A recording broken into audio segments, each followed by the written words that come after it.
যদি সেই এলিমেন্টের মাল্টিপ্লিকেটিভ ইনভার্সটা এক্সিস্ট করে। মানে এরকম একটা বি পাওয়া যায় যাতে করে a ডট b সমান b ডট a সমান i হয়।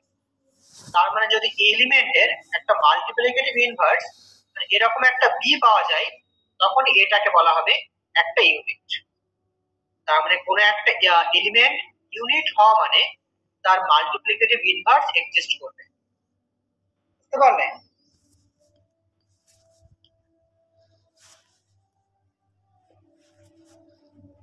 কতগুলো এক্সাম্পল তোমরাই বলবে এগুলো।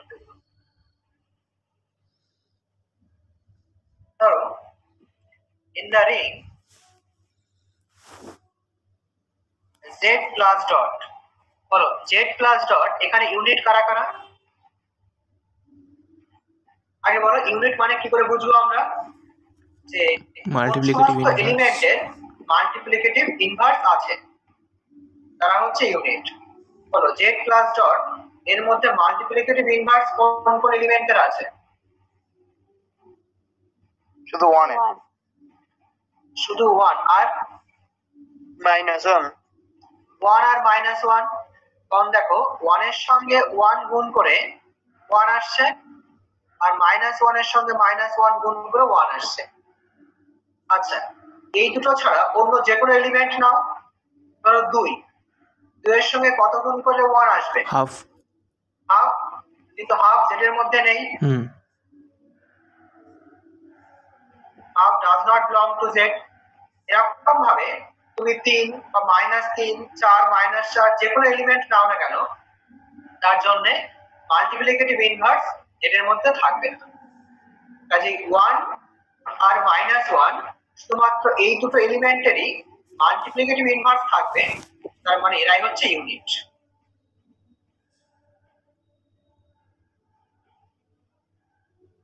In the ring base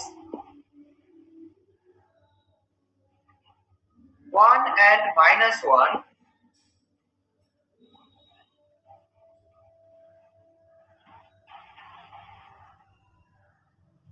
are the only units.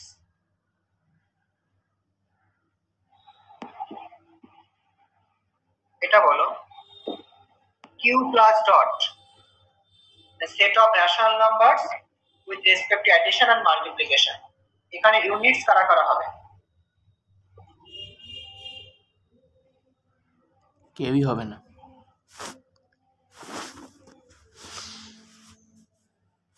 Half যদি হয় তাহলে হাফের জন্য 2 থাকতে হবে, সবাই।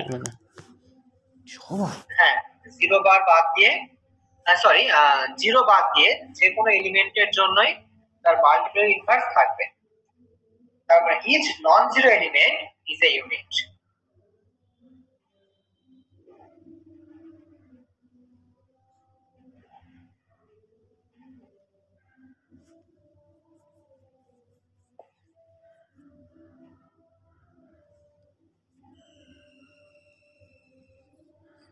একই রকম ভাবে যদি আমি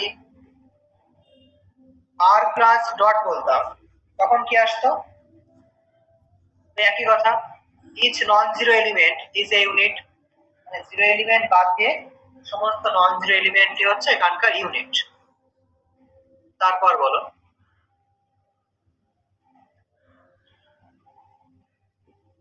z6 প্লাস ডট এর মধ্যে ইউনিট কারা কারা? মানে দেখবো যে কোন সমস্ত এলিমেন্টের মাল্টিপ্লিকেটিভ ইনভার্স রয়েছে। 3 বার 2 বার। এলিমেন্টস অফ z6 কারা আসে? 0 বার টু 5 বার। 0 বার থেকে 5 বার। হ্যাঁ ভালো লাগছে না। আচ্ছা দেখো এইখানে কোন সমস্ত এলিমেন্টের মাল্টিপ্লিকেটিভ ইনভার্স আছে সেগুলো বলো। 2 3 1 2 3। ডেফিনেশনটা কেমন ছিল দেখো, যে কোনো একটা এলিমেন্টে সেটাকে ইউনিট হতে হলে অন্য একটা এলিমেন্ট b পেতে হবে such that a dot b সমান b ডট a সমান i হয় যাতে। তো দেখো আচ্ছা জিরোর সঙ্গে কোনো এলিমেন্ট গুণ করেই কখনোই আই আসবে না, জিরো এলিমেন্ট কখনোই হবে না। 1 বার এ তো নিজে ইউনিটি, কাজে 1 বার এখানে ইউনিট হবে, ওটা বাদ দিলাম, 1 বার হয়ে যাচ্ছে। 2 বার, আচ্ছা দেখো তো 2 বারের সঙ্গে কোনো ক্লাস গুণ করে 1 বার আসে কিনা? আসছে না। না, আসবে না। 2 বার গুণ করলে কেমন আসবে?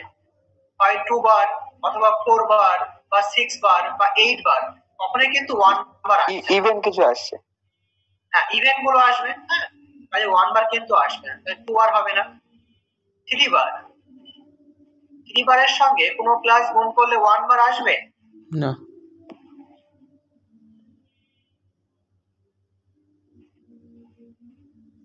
না।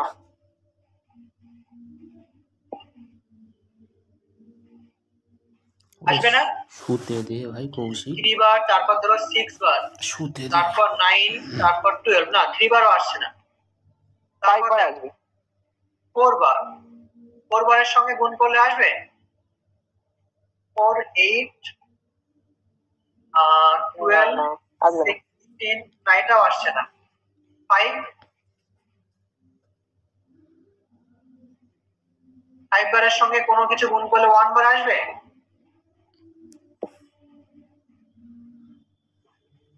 5 বার গুণ করলেই আসবে। 5 বার গুণ করলে আসবে 25। 5 5 25। হ্যাঁ, 5 into 5 মানে 25 বার। 25 বার মানে 24 যে plus 6 এর মধ্যে মানটা কত? 1 বার। 1 বার হবে। হ্যাঁ, যে 5 বার into 5 বার সমান 5 বার, কাজে এখানে 5 বারটা হচ্ছে তার নিজেরই মাল্টিপ্লিকেটিভ ইনভার্স। আচ্ছা, এরপর 6, 5 এর 5 এর তো আর কিছু নেই, তাহলে এখানে দেখো ইউনিট কারা কারা আসলো? 1 1 বার বার আর 5 বার। here 1 bar and 5 bar are the units. Units কারা কারা হবে এত কিছু না চেক করেও আমরা ডিরেক্টলি বার করতে পারি, সেটা আমরা পরের দিন প্রুভ করব। মানে এখানে দেখবো যে Z6 এর মধ্যে মানে 6 এর সঙ্গে প্রাইম কোন কোন সংখ্যা আছে। দেখো তো এই যে 1 থেকে 5 এই 6টা সংখ্যার মধ্যে 6 এর সঙ্গে প্রাইম কি কি আছে? 0টা বাদ দিয়ে 0 আর 5। 5 আর 5 আর 1, তাই তো? Z6 এর মধ্যে 1 আর যে 5। সমস্ত এলিমেন্ট গুলো এই 6 এর সঙ্গে প্রাইম তারাই তার ইউনিট।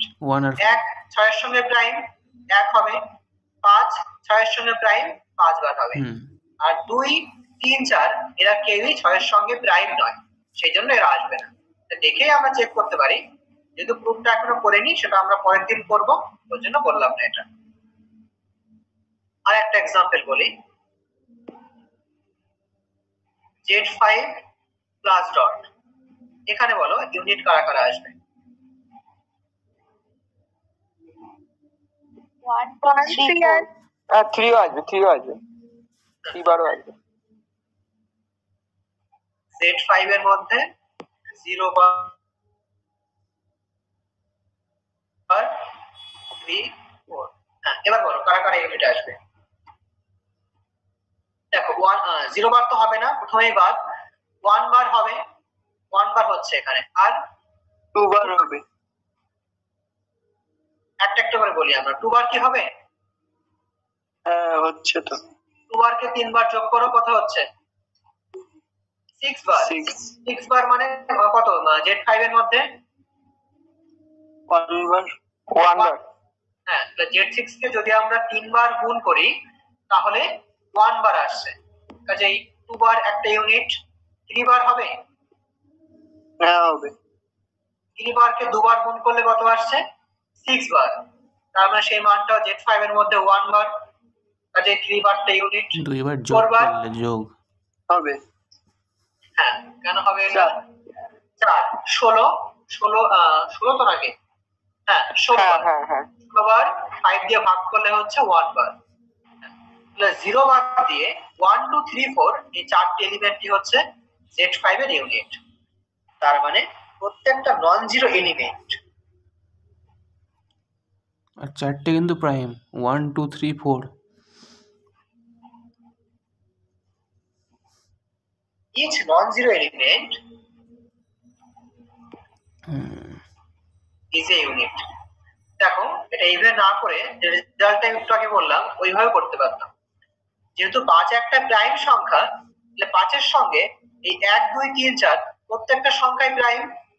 জিসিডি অফ 1, 5 সমান 1, জিসিডি অফ 2, 5, 3, 5 বা 4, 5 প্রত্যেকটাই 1।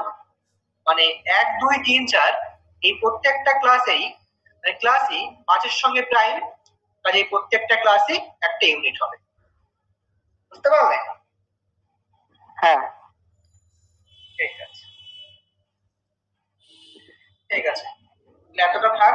আর আমরা পরের দিন প্রমাণ করব যে zn প্লাস ডট এর মধ্যে কোন একটা এলিমেন্ট m বার ইউনিট হবে যদি জিসিডি অফ m, n এটা সমান 1 হয়। হ্যাঁ, এটা খুব ইম্পর্টেন্ট একটা রেজাল্ট, ওটা আমরা পরের দিন প্রুফ করব।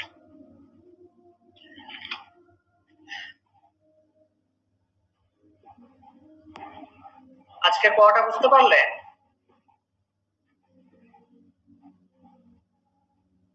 হ্যাঁ পেরেছি। আচ্ছা, ঠিক আছে, তাহলে এগুলো পরো বাড়িতে, আমরা পরের দিন এরপর থেকে শুরু করব।